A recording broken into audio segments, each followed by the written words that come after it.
ఉమ్మడి ఆదిలాబాద్ జిల్లాలోని గిరిజన తండాలు దండారి ఉత్సవ సంరంభంతో అలరారుతున్నాయి. కొండ కోనలు, పచ్చని అడవుల గజ్జల చప్పుళ్లు, నృత్యాలు, సంగీతంతో మారుమోగుతున్నాయి. ఆదివాసీ గూడాలు ఆనందంతో ఆటపాటల్లో మునిగి తేలుతున్నాయి. గుస్సాడి నృత్యాలతో ఆదివాసీలు ఆడిపాడుతున్నాయి. ఆదిలాబాద్ ఉమ్మడి జిల్లాలోని ఏజెన్సీ ప్రాంతాల్లో దసరా తర్వాత వచ్చే అమావాస్యతో మొదలై దీపావళి తర్వాత నెలవంక వచ్చే వరకు దండారి పండుగ జరుపుకుంటారు. ఆదిలాబాద్, నిర్మల్, మంచిర్యాల, కుమ్రంభీం, ఆసిఫాబాద్ జిల్లా ఏజెన్సీ మండలాల్లో ఈ సందడి కనిపిస్తుంది. ఉట్నూర్, నార్నూర్, ఖానాపూర్, కడెం, ఆసిఫాబాద్, తిర్యాని, జైనూర్, కెరమెరి, లింగాపూర్ ఆదివాసులు పెద్ద పండుగగా దండారిని జరుపుకుంటారు. ఆదివాసులు గ్రామ కూడలిలో నెమలి ఈకలతో ప్రత్యేకంగా తయారు చేసిన టోపీలు, జంతు చర్మంతో చేసిన డప్పులు, డోలు, పర్రలాంటి వాయిద్యాలతో పాటు గజ్జలు, కోలాటాలు, రోకలి తదితర సంప్రదాయ వస్తువులను గ్రామ పటేల్ ఇంటి ముందు ఉంచి ప్రత్యేక పూజలతో భోగి పండుగ చేసి దండారి ఉత్సవాలు జరుపుకుంటారు. కొండ కోనలు, పచ్చని అడవులు, గజ్జల చప్పుళ్ళు, నృత్యాలు, సంగీతంతో మారుమ్రోగుతున్నాయి. అడవులు, కొండగుట్టలనే ఆవాసాలుగా చేసుకుని నివసించే ఆదివాసీ గూడాలు ఆనందంతో ఆటపాటల్లో మునిగి తేలుతున్నాయి. గుస్సాడి నృత్యాలతో ఆదివాసీలు ఆడిపాడుతున్నారు. ఇక్కడ చేసే ప్రతి నృత్యానికి పేర్లుంటాయి. చచోయ్ కోలా, రేలా అనే పేర్లతో ఈ నృత్యాలు కొనసాగుతాయి. ఆదివాసీలు జరుపుకునే దండారి సంబురాల్లో ప్రత్యేక ఆకర్షణ గుస్సాడి వేషధారణ. తలపై నెమలి పింఛాలతో తయారు చేసిన కిరీటం వంటి టోపీ, ఒంటికి నల్లటి రంగు, దానిపై బూడిద చారలు, భుజాన జింకతోలు, మెడలో గవ్వలహారాలు, చేతిలో మంత్రదండం వంటి కర్ర, కాలికి గజ్జెలు. ఇది దీపావళి సందర్భంగా ఆదివాసీలు ధరించే ప్రత్యేక వేషధారణ.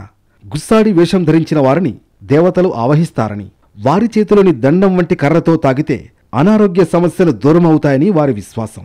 సచ్చోయ్ కోలాటాలు, అదేవిధంగా దండారి వేషధారణ, అనేక కళా బృందాలతోటి ఆదివాసీలు ఇది పూర్వం నుండి కొన్ని వందల వేల సంవత్సరాల నుండి కూడా మనకు వస్తున్నటువంటి ఆనవాయితీ. కాబట్టి దీన్ని ఉమ్మడి ఆదిలాబాద్ జిల్లాలో పెద్ద ఎత్తున ఆదివాసీలు దీపావళిని, దండారి ఉత్సవాలను కొనసాగించడం.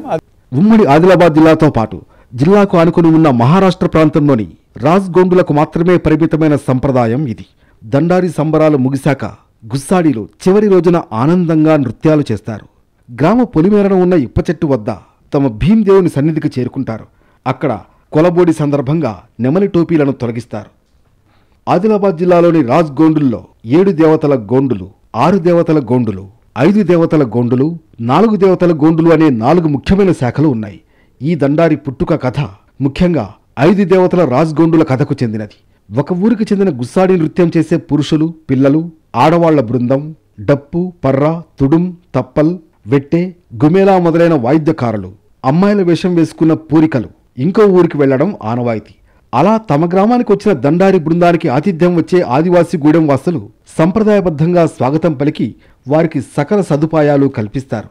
అలా ఒక్కో ఏడాది ఒక్కో బృందం ఒక్కో ఊరికి అతిథులుగా వెళుతూ ఉంటారు.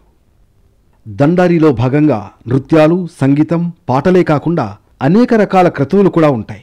తాము దైవంగా భావించే ఏత్మసూర్ దేవతకు ప్రత్యేక పూజలు చేసి మొక్కులు తీర్చుకుంటారు.